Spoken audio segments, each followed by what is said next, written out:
Masama talaga siya. Tumulong siyang pamunuan ng mga paglipol kasama si Adam at gumawa ng di mabilang na kalupitan.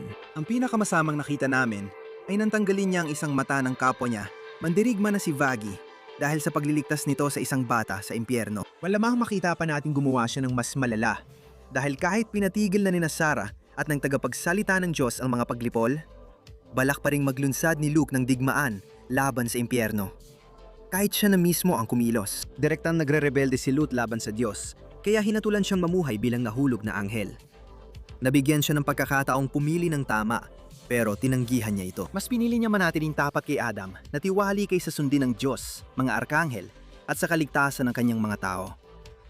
Ang buhay sa squatter ng pinakababang uri ng mga makasalanan ang nararapat sa kanya. Inanggalan ng kapangyarihan, gagala siya sa pinakanaglalagablab na mga lansangan ng impyerno at mapipilitang magnilay sa kanyang mga pagkakamali magpakailanman. Bibigyan pa rin namin siya ng karapatang makasama si Adam dahil napunta rin siya rito.